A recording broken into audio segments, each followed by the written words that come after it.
샬롬, 샬롬, 샬롬, 샬롬, 샬롬. 하나님 사랑합니다. 여러분, 주 안에서 사랑합니다. 예, 오늘 로마서 말씀, 이제 사순절 기간 다 가고 있죠. 이제 종려주일과 고난 주간이 남아있고, 그리고 나면 부활의 영광, 부활절이 옵니다. 오늘은 의와 생명이라는 제목으로 함께 은혜를 나눕니다. 아담과 예수님에 대한 이야기, 바울은 오늘 설교 본문이 로마서 5장 12절에서 19절에서 아담과 예수님을 대비시키는 방식으로 복음의 본질을 설명하고 있습니다. 그가 말하려는 핵심은 다음과 같습니다. 인류의 조상인 아담이 죄를 범함으로 후손들은 죄의 지배를 받게 되죠. 죄의 결과는 당연히 사망, 죽음입니다. 반면에 예수님의 의로운 행위로 인류는 의롭다 인정을 받게 됐어요. 그래서 의와 생명을 우리에게 주셨죠. 우리가 모두 다 의로운 자는 절대 아닙니다. 의롭다 칭함을 받은 자들입니다. 칭의죠. 의롭다고 인정받음으로 생명을 얻게 됐어요. 로마서 오늘 본문 18절에 그런 즉 한 범죄로 많은 사람이 정죄에 이른 것 같이 한 의로운 행위로 말미암아 많은 사람이 의롭다 하심을 받아 생명에 이르렀느니라. 로마서 5장 말씀입니다. 12절부터 19절 본문을 좀 펼쳐놓으시기 바랍니다.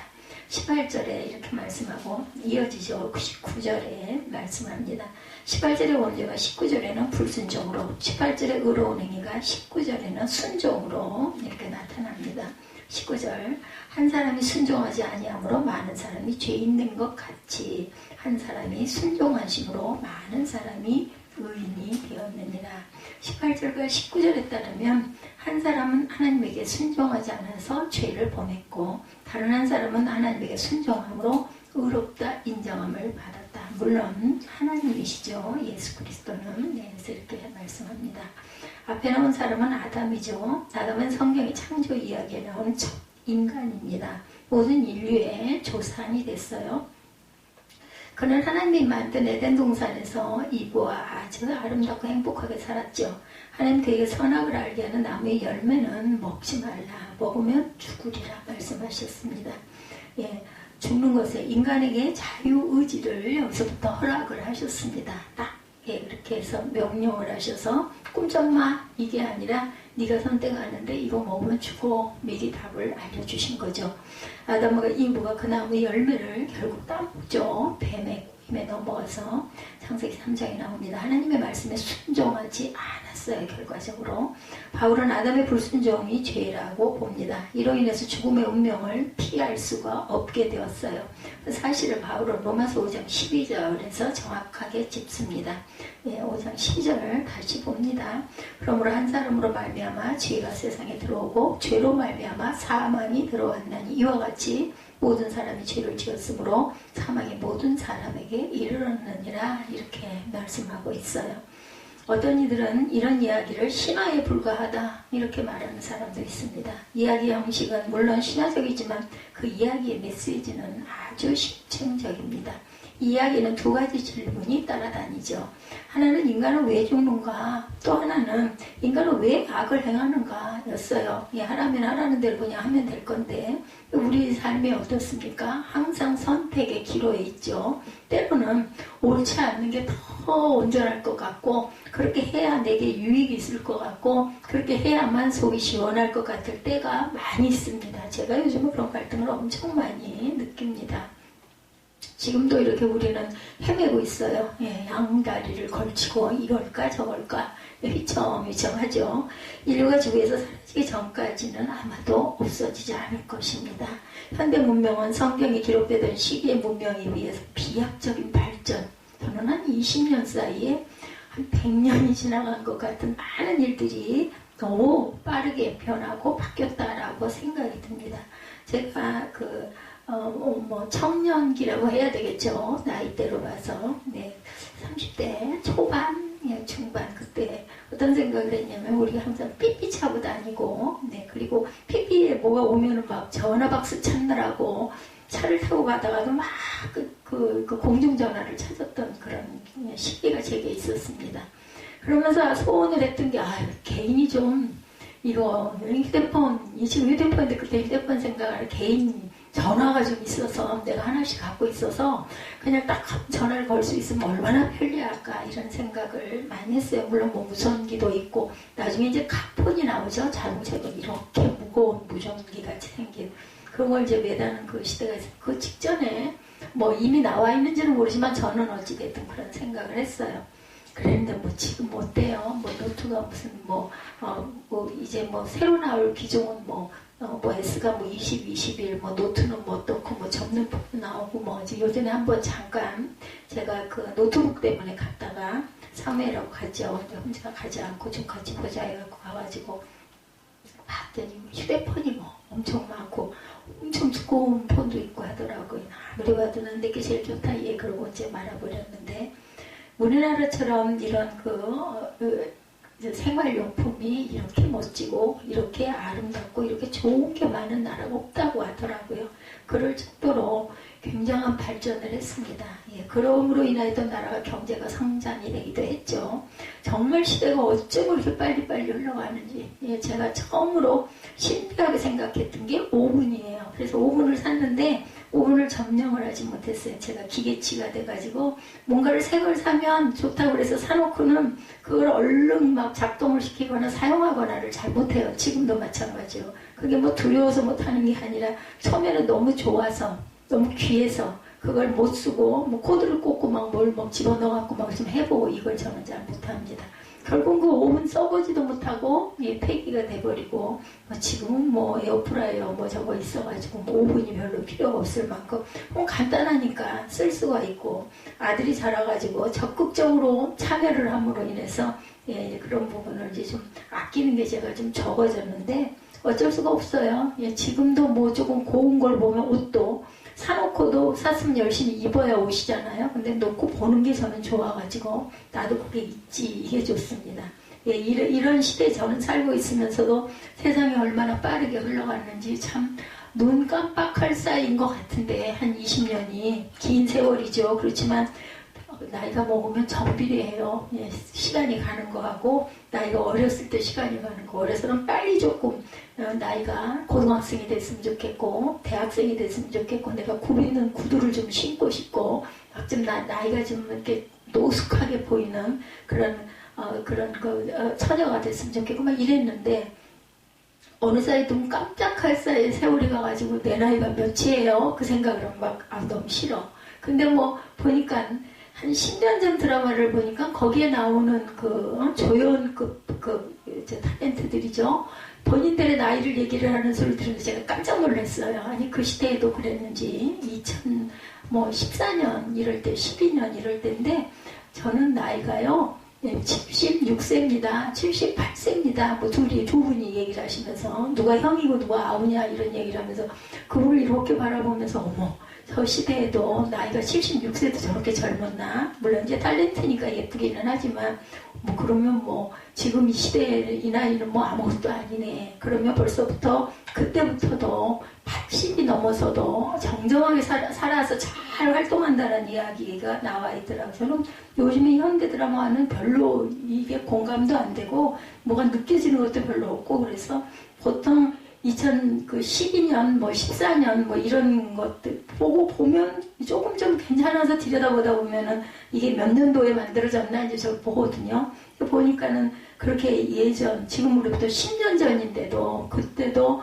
연세 드신 분이 자전거를 타고 그 옷을 그 자전거 타는 복장을 다 모자까지 해가지고 자전거를 타면서 자전거가 너무나 건강에 좋아서 본인은 자전거를 이렇게 아주 부잣집 마나님이에요. 근데도 그렇다는 이야기를 이렇게 보면서도 저 시대에도 그런 분들이 있음직하니까 나오잖아요. 드라마라는 건 약간 허구이긴 하지만 있을 수 있는 부분이어서 우리가 공감을 합니다. 그래서 제가 참 많이 놀랐습니다. 근데 이제서야 저는 수영장에도 보면 참 많으신 분들이 아주 건강하게 수영하시는 분들도 있고 참 건강하시다. 연세가 많은데도 부럽죠. 그런 분들을 부러운 시선으로 봅니다.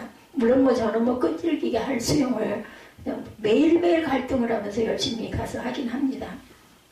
이렇게 겉으로 살아있다고 해서 그게 실제로 살아있는 건 아니다라는 거죠. 그리고 내 안에 뭐가 있는지 여러분들 아십니까? 저는 몰라요.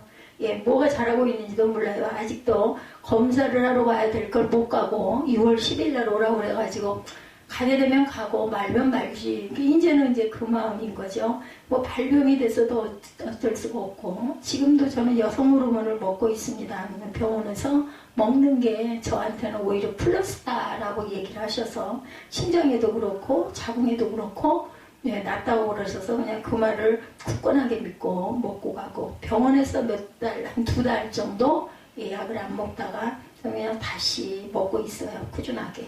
근데 뭐 그게 또 나쁘다는 소리가 있어요. 그러면 나쁘면 뭐 이미 뭐가 걸려도 걸렸겠지. 어쩔 수 없지. 걸려서 어떻게 됐다 하더라도 아니면 감사하고 저는 요즘은 이렇게 살고 있습니다. 관념적으로 들린다면 여러분의 삶을 위축시키거나 파괴하는 요인이 무엇인지 일생에 우리가 일상생활 속에서 삶을 통해서 생각해 봐야 되겠다. 근데 정확한 거 하나는 아주 공고한 삶임에도 불구하고 제가 새벽 예배 때는 얘기를 했어요. 하루가 왜 그렇게 달콤한지 밤이면 너무나 귀하고 너무 달콤하게 또 오늘 하루가 가버렸네 이런 생각을 하게 되는 날이 많습니다. 그 생각을 하면서 내가 땅에 있을 날이 얼마 안 남았구나 이런 생각을 해요. 나는 내 인생에서 내 짧은 일생 속에서 이렇게 하루하루가 정신없이 가면서 달콤하게 흐르고 공고하면서도 그게 뭐 편하고 좋은 거 아니에요. 뭐 기쁜 거, 뭐 기쁠 일이 그렇게 있겠습니까? 근데 그냥 혼자 기쁜 거죠. 은혜예요, 은혜. 하나님 은혜라고 밖에는 설명이 안 되는. 그리고 내가 이제 땅에 있을 시간이 정말 얼마 없어서 이렇게 하루가 기쁜가 보다 이렇게 생각을 합니다. 그리고 그 현상은 너무 좋은 거죠.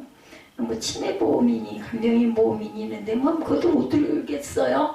수술한 지가 얼마 안 돼가지고 간병인 보험은 2년이 돼야 되고 치매는 되는데 치매보험을 지금 들고 싶은 마음은 없고 운전자 보험을 또 보강을 해야 된다는 내가 무슨 운전을 얼마나 많이 해서 그런데 요즘에 보면은 그 음식 배달하는 그 딜리버리 오토바이들이 너무나 위험해요. 보면 뭐 깜짝깜짝 놀랄 정도로 막 튀어나와서 이걸 드는 게 맞을래나 이제 이런 생각도 제가 합니다. 예, 이렇게 짜증이나 불안해하거나 속상해지는 이런 경우들 그게 참 전에는 많았는데 요즘에는 조금 화가 나고 섭섭하고 했다가도 그냥 그게 뭐 다 뭔데 내가 땅에 있을 날도 별로 없는데 좋은 생각만 해도 다 못하고 갈 세상 제가 이렇게 생각을 합니다.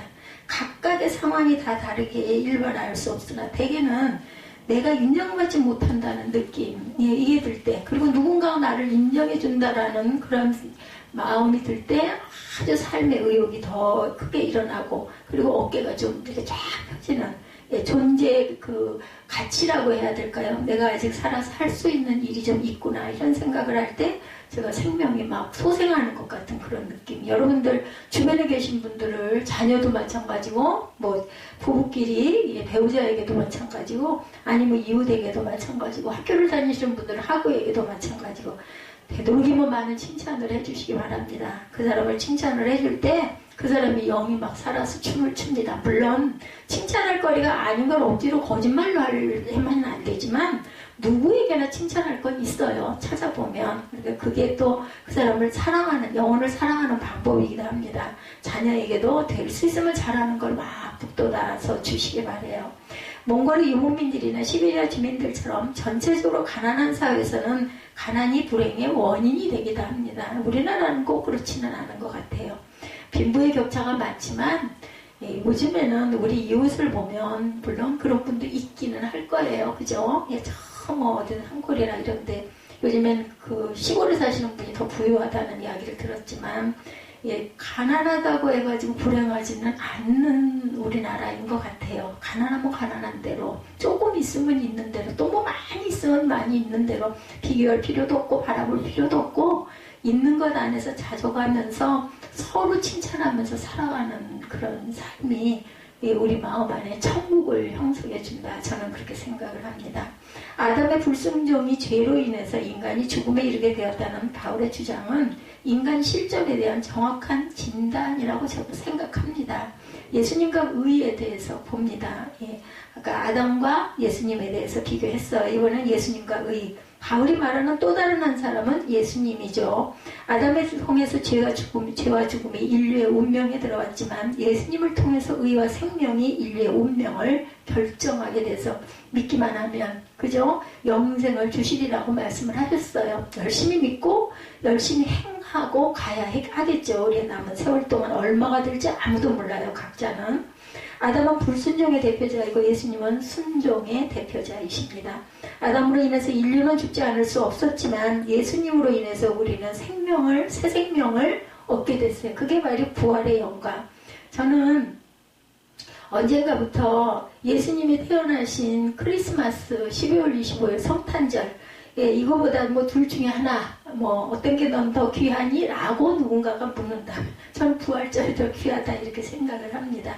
부활의 영광, 물론 예수님이 안 계시면 부활의 영광이 없었겠지만 절기로 따져가지고 절기는 제가 부원에서 말씀드립니다. 절기에 대한 걸 제가 뭐 그렇게 세세하게 잘 모릅니다. 요즘에 또 신학적인 관점이 좀 바뀌고 그 전에 더 전해졌던 게 잘못 전해지거나 시기가 잘못되거나 인게 있을 수 있습니다. 하지만 저는 그 안에 있는 뜻, 그냥 은혜, 감사 이런 거를 전하기 때문에 그 일반적으로 나와 있는 부분을 제가 본문으로 해서 말씀을 증거하니 그런 부분들을 여러분들 이해를 하시기 바랍니다. 저보다 신학 공부를 많이 하신 분들도 계시죠. 또 제가 유튜브로 나가니까 또 어떤 분이 제 그 설교를 들으시는지 뭐 요즘날은 강남 비전교에 계시는 목사님이 아주 좋은 목소리로 전화를 하셔가지고 제 인문학에 대해서 물어보시는 질문을 깜짝 놀랐어요. 목소리가 왜 기도 많이 하시는 그런 분, 그 장로님들 같은 목소리죠. 그런 분이 이현아 목사님입니까? 그러시면서 인문학을 잘 보고 있다 하시면서 그런 말씀을 하셔서 전화를 끊고 감사하다고 전화를 끊고 그러게 어디선가 가끔은 읽으시는 분들 계시긴 계시구나. 이게 뭐 제 방송이 계속 나가니 누군가가 누르면 나오지 않겠습니까? 그렇기 때문에 기준에서 이게 벗어나려고는 안 합니다. 될 수 있으면 그리고 첫째는 제 마음에 감동이 와야 하고 맞다 이런 마음이 와야 하고 두 번째는 이게 신학적으로 맞는가? 이 부분을 보고 저는 발췌를 합니다. 일단은 그렇기 때문에 여러분들 그 부분을 제가 꼭 말씀드리고 싶고 예수님의 행위가 의롭다는 말은 하나님에게 인정받았다. 의롭다 하심을 받았어요. 예수님은 칭이 아니라 의롭다 하심을 받았습니다. 우리는 칭함을 받은 자들입니다. 예수님의 행위는 십자가의 죽음이었었죠. 그걸 준비하시기 위해서 성탄절에 사람들은 잘 살려고 오지만 돌아가시기 위해서 오신 분이 바로 예수 그리스도시죠. 당시 대다수 사람은 예수님의 십자가 죽음을 하나님께 버림받은 사건으로 보았을 거예요. 현상 자체로 보면 그렇잖아요. 33세 나이에 고생만 차고 하시다가 그죠? 예, 나는 인자는 머리 둘 곳이 없다 그러셨어요. 새들도 자기 둥지가 있는데 나는 머리 둘 곳이 없다. 그럼 돌아가셨으니 실패한 인생으로 보일 거예요. 세상적으로 봐서는. 십자가의 죽음은 율법을 부정함으로 발생한 사건이기 때문이기도 합니다. 그래서 정치범들이 십자가 처형을 받아요.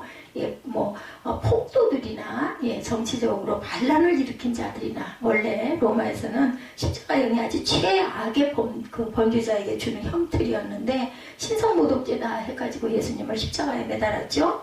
예수님이 십자가에 처형을 당하게 되는 그 과정에서 가장 결정적인 역할을 한 사람들은 율법을 하나님의 의에 이르는 길이라고 믿고 가르친 사람들, 주로 선두주자, 율법을 잘 아는 바리새인들, 그죠? 그 유대인들, 이런 사람들이 예수님을 십자가에 못 박는 그러한 그 원흉의 노릇을 합니다. 바리새인, 서기관, 제사장, 이런 부류의 사람, 너무 잘 아는 사람들, 그들은 예수님의 안식일법을 문자적으로 준수하지 않았고 예루살렘 성전의 권위를 손상했다 해서 예수님을 신성모독죄로 고발을 한 거죠. 그들의 눈에 예수님은 하나님 앞에 아주 불의한 자였어요. 요즘 말로 말하면 우리 요즘 시대에 그 이단들이 비슷하게 생각을 했을 거예요. 뭐죠? 하나님의 뭐라 그러죠? 그런 사람들, 이단 사설에 응한 파수꾼 이런 사람들이라고 생각을 하는 것 같아요. 바울은 그들과 달리 예수님의 행위를 예수님이라는 존재 자체를 의롭다고, 이것도 은혜 받았으니까 바울도 똑같은 사람이었죠. 이 바리새인들하고. 그뿐만 아니라 예수님의 의로운 행위로 말미암아 많은 사람이 의롭다는 인정을 받아 생명에 이르게 되었다고 주장하죠. 그래서 제가 아까 히브리서 11장 말씀을 찾아서 제가 읽었습니다. 유대인들의 의의 정수라고 생각했던 그 율법 때문에 죽은 예수님이 거꾸로 의의 중심으로 들어선 거죠. 유대인들이 볼 때는 바울의 이런 주장이 아주 기가 막히고 가소로웠을 거예요. 19절 후반절에 한 사람의 순종하심으로 많은 사람이 의인이 되리라 이렇게 얘기합니다. 예수님의 순종이 하나님의 의가 되었을 뿐만 아니라 이를 통해서 많은 사람이 의인이 되었다라는 거예요. 물론 의롭다 칭함을 받았지만 정말 과감한 주장이죠. 유대인들이나 다른 사람들에게는 설득력이 없는 주장으로 들릴지 모르겠지만 바울이 이렇게 주장하는 근거는 예수님의 부활에 있습니다. 기독교가 부활이 없으면 기독교가 아니에요. 여러분들 십자가의 부활, 생명, 이것이 바로 보통 타종교하고 아주 다른 부분입니다. 우리는 다시 살 수 있다. 우리는 우리가 갈 영원한 천국이 있다. 물론 불교에도 극락이 있고 천도교에도 비슷하게 그런 칭함들이 다 있지만 우리는 새 생명을 받아서 새롭게 사흘 만에 살아나신 예수님, 그런 사람은 하나도 없죠. 지금 북한에는 김일성 미라를 보존하고 살 것이다 라고 바라보고 기도들을 한다고 그래요. 근데 살겠습니까? 저희는 그걸 믿지 않죠. 우리는 예수님의 부활은 하나님이 예수님을 옳다고 인정한 사건. 여기서 예수님의 부활이 무엇인지에 관해서 설명하지 않아도 여러분들 아마 잘 아실 거예요.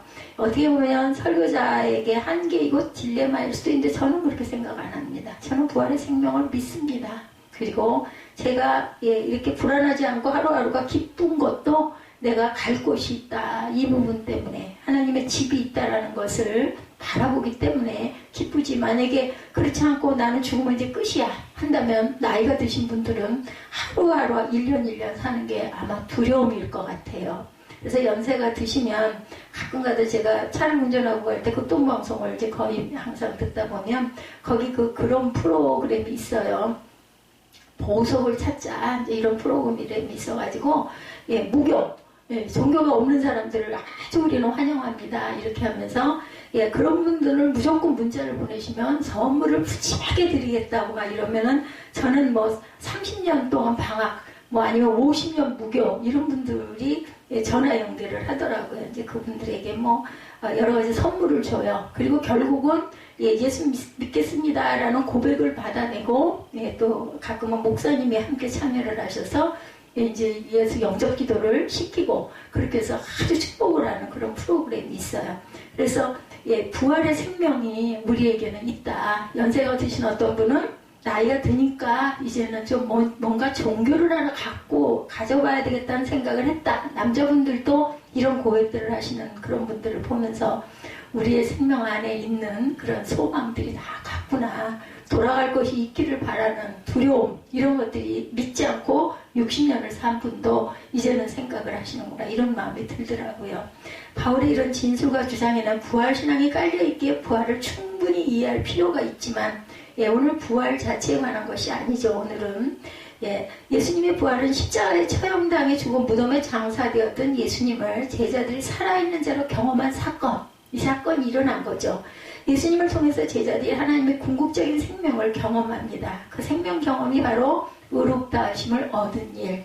제가 일부 예배 때 베드로의 그 경험, 발을 물 위에 내디딘 사람 한 사람밖에 없어요. 누구도 물 위를 걸은 사람은 없습니다. 베드로 하나죠. 제자가 12명 있었지만 그 중에도 그 배에 타고 있던 누구도 베드로의 뒤를 따라서 나도 걸을래 하고 따라 나선 사람은 없다는 거죠. 그래서 반석 위에 내가 내 집을 세우리라 예수께서 베드로를 그렇게 지명을 하셨을 수도 있겠다라는 이야기도 있습니다. 의와 생명은 동의어입니다. 의의 반대는 죄이고 생명의 반대는 죽음이죠. 아담으로 인해서 죄와 죽음이 인류의 숙명이 되었다면 예수님으로 인해서 의와 생명이 인류의 미래가 되었어요. 소망이 되었고 희망이 되었죠. 지금 바울과 대립하고 있는 유대인들은 율법을 통해서 의를 얻고 생명에 이른다고 주장했지만 바울은 예수님을 믿음으로만 의를 얻고 생명에 이른다. 믿기만 하면이에요. 믿기만 하면. 율법은 아무리 높은 가치가 있어도 죄를 깨닫게 할 뿐이지 죄를 이기게 의에 이르게 하지는 못하기 때문이다. 몽학 선생이다 이렇게 얘기하죠. 선생님 거는 틀림없어요. 깨닫게는 하니까 내가 율법을 어겼구나. 주일날 교회를 안 갔어. 11조를 안 했어. 내가 율법을 어겼구나. 하나님께서 말씀하셨는데 이런 마음이 들게 한다는 거죠. 쉬운 얘기로 말해서. 저는 바울이 옳다고 생각합니다. 의의 능력이 있어야 되겠죠. 많은 사람이 의롭다 하심을 받아 생명에 이르렀다라는 바울의 말이 실질적으로는 의롭다 하심을 받는다는 말은 아주 간단합니다. 하나님이 우리를 인정하신다라는 뜻이에요. 우리가 고백을 하면 유대인들은 하나님께서 인정받는 절대적인 기준을 율법이라고 생각했고, 율법은 도덕법규와 그런 실정법과 관습, 인간 사회를 원만하게 작동하게 하는 규범들을 의미하죠. 지금 우리의 삶도 율법이 완벽하게 통제합니다. 평생 율법으로 산다고 해도 과언이 아니죠. 법치국가예요. 대한민국은. 그죠? 대한민국에 민법이, 헌법이 있습니다. 문제는 율법적으로 아무리 모범적인 사람이라고 해도 율법을 완벽하게 수용할 수는 없다는 게 문제점이죠. 율법에 지정하면 지정할수록 자신이 의롭지 못하다는 사실이 더 분명하게 드러나죠. 십계명을 가지고 5만 몇 가지로 만들어서 쪼개가지고 그걸 못 지키면은 다 율법의 위반이었었던 거예요. 율법의 노예가 돼서 살았던 거죠. 학교에서 공부 잘하는 학생들이 공부에 강박관념을 느끼는 경우가 같습니다. 이런 강박적인 삶에서 생명이 절대로 풍요해질 수가 없는 거죠. 이런 강박증 때문에 요즘에 정신적인 질환들이 많이 일어나고 있죠. 공황장애, 무슨 밀폐된 공간에서 막 두려워하는 이런 장애, 모든 각종 장애는 이런 부분에서 내가 뭘 잘하고 싶은데 나는 뭘 해야 되는데 이걸 할 수는 없고, 그러다 보니까 두려움이 와가지고 장애가 일어나는 거죠. 바울은 전혀 새로운 차원의 의를 말하죠. 우리의 노력으로 의를 이루는 게 아니라 하나님으로부터 의롭다고 인정받는다는 것이 그의 차원입니다. 뭔가를 자신이 성취해야 한다는 강박감은 사라지고 하나님의 의를 통해서 삶의 자유를 얻게 됐어요. 비유적으로 말하면 홍수에 떠내려가는 두 사람이 있을 때 한 사람은 수영선수라고 해서 열심히 수영하지만 물살이 너무 세서 저 같은 사람은 고생만 하지 홍수에서 절대로 벗어나지 못해요. 삼켜져 버리죠. 다른 한 사람은 수영을 못해요. 구명조끼를 입었기 때문에 별 고생하지 않고 홍수에서 벗어날 수가 있죠. 아무리 수영을 잘해도 구명조끼 입고 둥둥 떠내려가는 사람은 못 당해요. 물살에. 자기의 노력으로 의를 이루는가 아니면 하나님의 노력으로 의를 선물로 받는가의 차이입니다. 믿음으로 의롭다 인정받는다는 기독교의 가르침을 모르는 기독교는 별로 없을 거예요. 그러나 그게 실제로 무엇인지를 알고 그걸 실제 삶의 능력으로 경험하는 기독교인도 많지 않습니다. 우리가 하나님에게서 의롭다 인정받았다는 말을 여러분은 어떻게 받아들이십니까? 정말 의로워진 사람으로 오늘 바울이 본문에서 말한 것처럼 생명에 이른 의인으로 살아가십니까? 그런 삶을 다른 사람들에게 자신있게 설명하고 증언하실 수가 있습니까? 아니면 여전히 율법 완성을 위해서 자기 스스로 삶을 모범적으로 완성하기 위해서 고군분투하는 방식으로 살아가십니까? 율법도 중요합니다. 율법은 잘못된 것을 알려주기 때문에 그래서 예수님이 그러셨죠. 내가 율법을 폐하려 온 게 아니라 온전하게 하려고 왔다라고 말씀하세요. 우리를 하나님이 의롭다 하셨다는 건 죄가 없다고 인정했다라는 뜻이에요. 죄가 없다면 생명을 얻는다는 것은 당연한 논리죠. 죄가 없는데 당연히 생명을 얻어야 맞죠. 따라서 하나님이 우리를 의롭다 인정하셨다는 말은 우리에게 생명을 허락하셨다라는 뜻입니다. 예수를 믿는 자는 죽어도 살고 살아서 믿는 자는 영원히 죽지 않는다. 요한복음 12장 11장 25, 6절입니다. 우리가 의로워져서 생명을 얻었다는 사실이 확연하게 표시가 나지를 않아요. 사람들을 보면, 믿는 사람들 봐도. 예수님을 믿어도 삶의 조건이 달라지는 게 별로 없습니다. 그러나 완전히 달라지는 게 한 가지 있다면 우리 영적인 시각이 달라진다라는 것. 자신에게서 일어나는 일을 모두 하나님의 의로 생명, 충만함으로 보는 시각이 생기는 거죠. 예수님은 하나님 나라가 가까이 왔다고 선포하셨어요. 하나님 나라가 눈에 보이는 건 아니죠. 로마 제국의 강압적 통치는 여전했습니다. 바뀐 게 아무것도 없어요. 여러분 성령 받아보셨죠? 성령 받으시고 막 울고 기도하고 그리고 눈 뜨고 나중에 밖으로 나와요. 저는 아주 그때 그 기억이 아주 지금도 정말 또렷하고 신선합니다. 어쩌면 그렇게 그 만물이 눈에 펼쳐지는 모습이 나뭇잎이 햇빛이 공기가 어찌 그렇게 시원하고 상쾌하고 그 이파리들은 어쩜 이렇게 반짝거리고 이쁜지 아름다운 그 천국에 있는 것 같은 느낌을 저는 참 많이 받았습니다. 달라져요. 눈이. 네, 똑같은 눈인데 은혜 받기 전하고 은혜 받은 이후에 바라보는 눈, 또 뭐 세상에 섞여서 또 살고 집에 가서 아이한테 야단치고 막 그러다 보면 또 똑같아지기도 하지만, 그래서 우리가 매일매일 새벽 예배를 드리고 새벽 기도를 드리고 말씀을 묵상하는 거 아니겠습니까? 항상 이렇게 우리는 세상 가운데, 세상이 뭐예요? 죄악된 세상이죠. 세상 가운데 사단의 세계가 세상입니다. 우리의 갈 곳은 따로 있어요. 여기는 우리 이방인들이죠. 천국이 우리 고향입니다. 가난한 사람은 여전히 가난하고 아픈 사람은 여전히 아프고, 저도 질병을 갖고 있기 때문에 아주 많이 불편하고 아픕니다. 근데 저 어떻습니까? 잠을 거의 어젯밤에도 거의 못 잤어요. 조금 자다가 그냥 깨버리고 못 자고 깜빡하다가 깨고. 그런데도 예배 시간에 예배 드릴 때는, 오늘은 또 일부 때 우리 에스더 전도사님이 그 학교 그 생활에서의 그 여러 가지 간증과 말씀 속에 얽혀있는 부분을 서로 나누다가 시간을 많이 흘려보내고는 잠깐 궁둥이도 못 붙이고 또다시 예배 자리에 섰어요. 많이 피곤합니다. 그런데도 뭐 날아갈 듯한 힘이 생기는 것은 하나님이 주시는 힘이고 은혜라고 저는 생각을 합니다. 사업이나 정치에 성공하는 사람도 있고 실패하는 사람도 있죠. 예수님이라고 해서 굶주리셨는데 배가 고프지 않은 건 아니에요. 육신을 입고 오셨기 때문에. 세상은 여전히 뒤죽박죽이고 나아진 건 아무것도 없고 혼란하고, 그죠? 예수님은 하나님 나라가 우리 삶의 중심에 들어왔다는 사실을 아셨어요. 보셨어요. 그걸 믿고 사람들에게 선포하시죠. 천국이 가까웠다. 회개하라.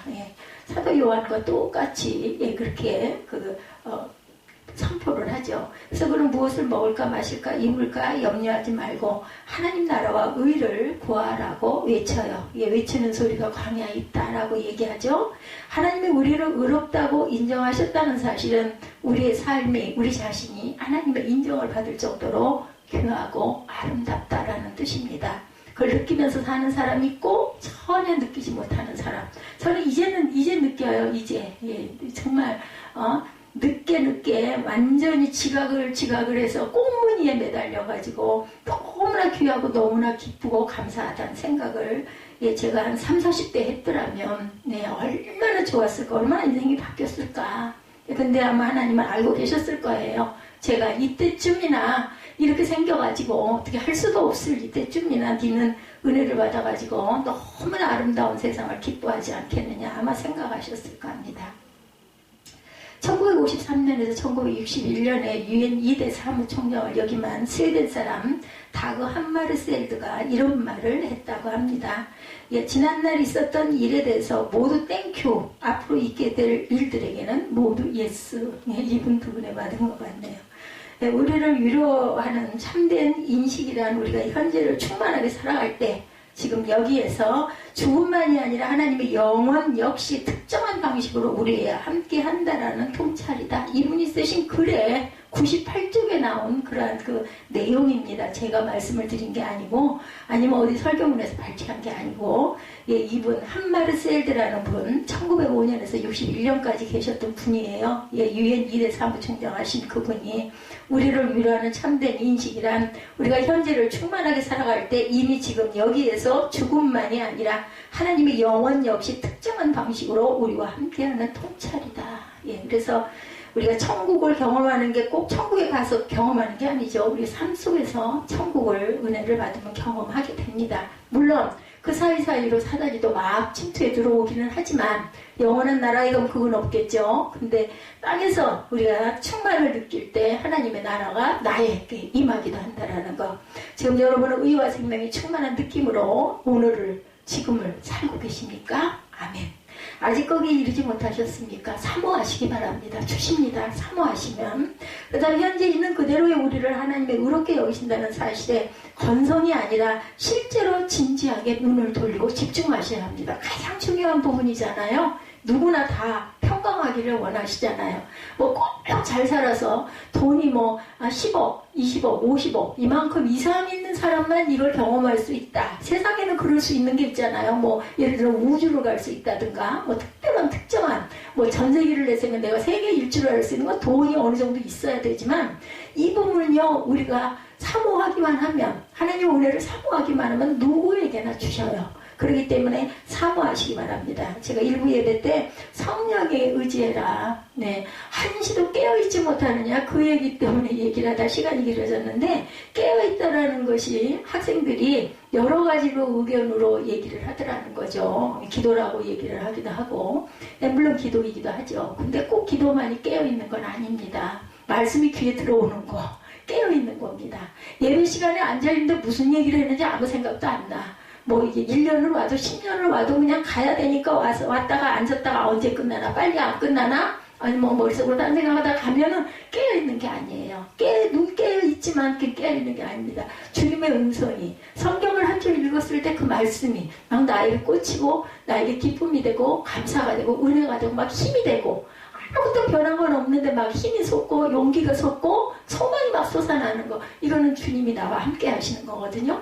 이것이 바로 깨어있는 거다. 제가 아까 그렇게 풀어서 저는 제가 느낀 것만 이야기를 합니다. 물론 참고하는 여러 가지 뭐 서적이나 발췌한 문장이나 이런 것도 있지만 동의가 되지 않으면서는 설교를 할 수가 없어요. 동의가 돼야 설교를 할 수가 있습니다.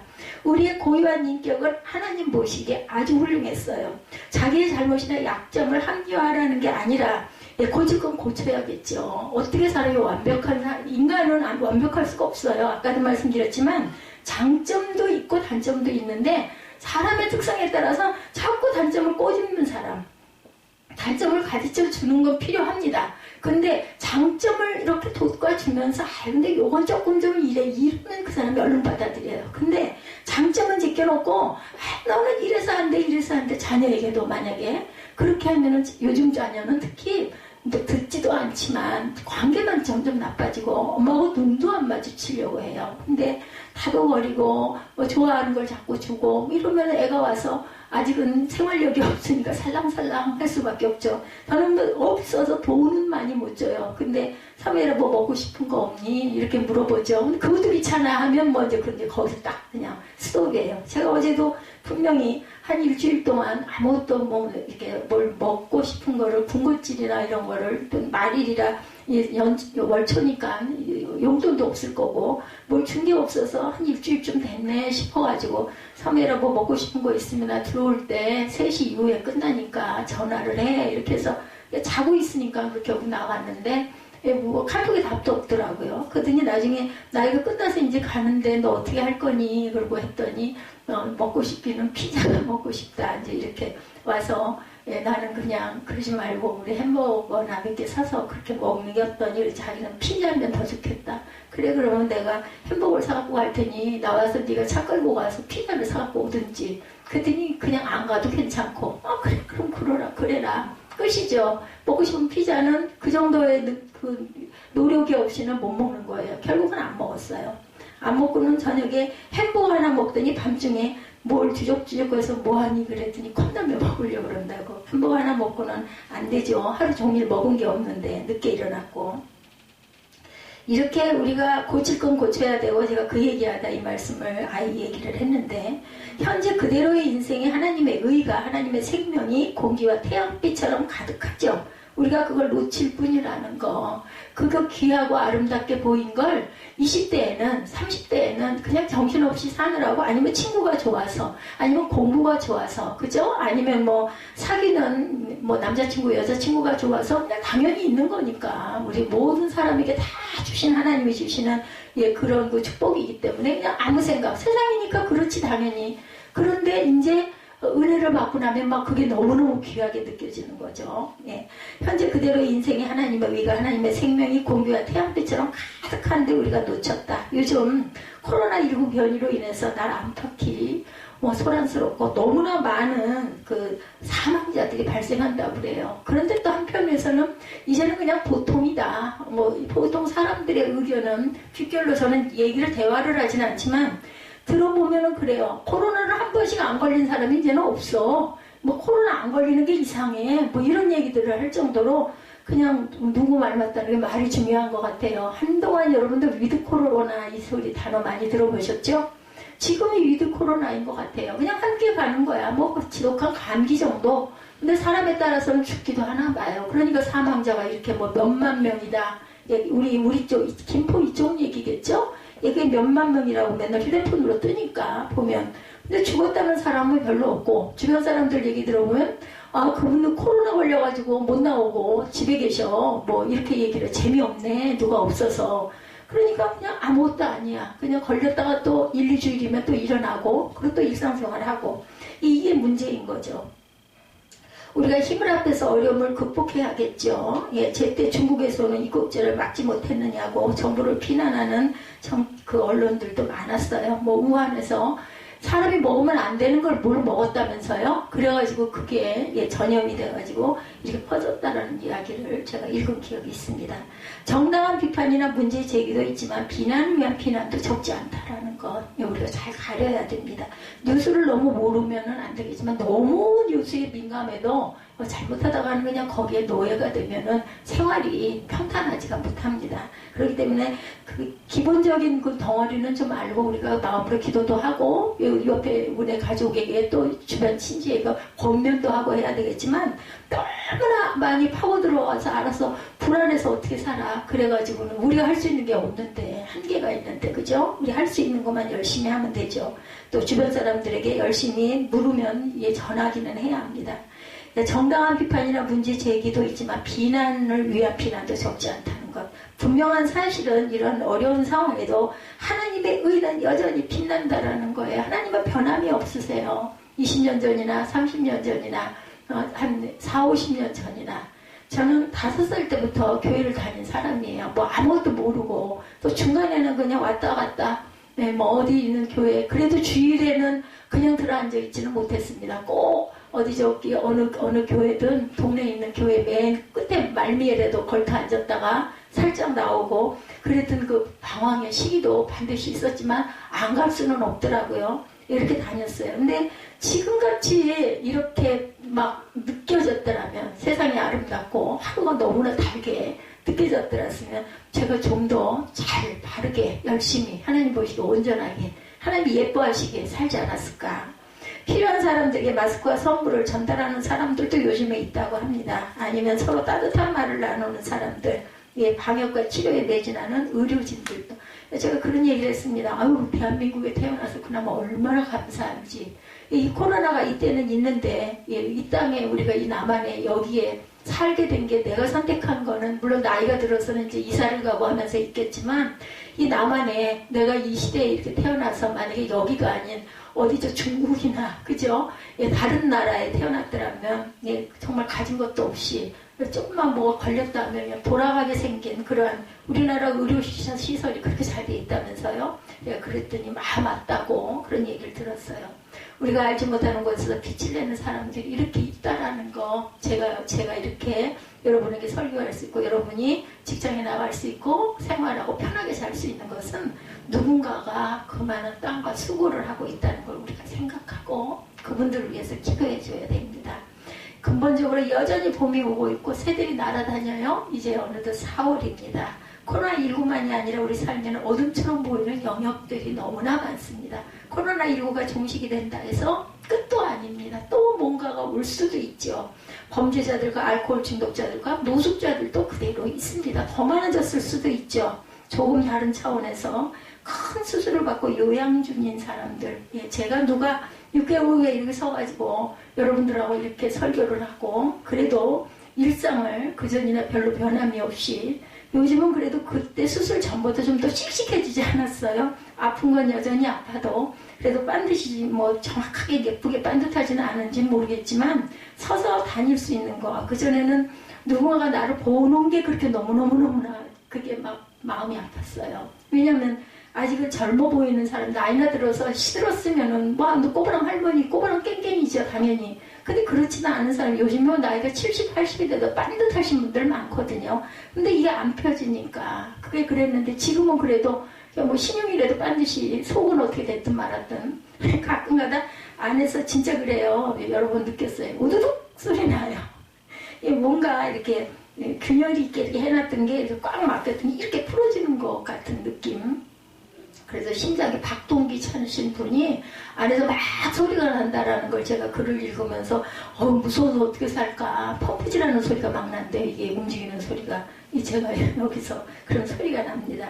그래도 누군가가 물어본다면 질문하더라고요. 그래서 저는 그래도 수술할 겁니다. 수술하는 게 낫습니다. 그렇게 대답을 했습니다. 우리는 하나님의 의를, 하나님의 생명을 이렇게 붙들 수 있고 붙들 줄 알아야 되겠다는 거. 그 순간을 찾아낼 줄 아는 게 바로 우리의 신앙의 영성, 성령이 하시는, 우리에게 주시는 사인이라는 걸 잊지 마시기 바랍니다. 우리 크리스찬들은 하나님이 예수 그리스도를 통해서 우리를 포함한 모든 세상 사람들을 의롭다고 인정하셨다는 사실을 믿는 저와 여러분들이라는 것. 어떤 상황에서도 아까 우리 유지사님 기도에 그랬죠? 두려워하지 않는 마음을 먹도록. 그래서 겁먹지 말고 일부 예배 때도 예수님이 그러셨죠? 왜 두려워하느냐? 두려워하는 마음이 바로 사단이 주는 마음이에요. 성령께 의지하시고 우리가 상황을 보다 보면 그 마음 생깁니다. 당연히 누구에게나, 저에게도 마찬가지입니다. 하나님의 의와 생명을 소리 높여 찬양하시는 4월 한 달, 부활절을 맞이하시는 저와 여러분들이 되시기를 주님의 이름으로 축복합니다.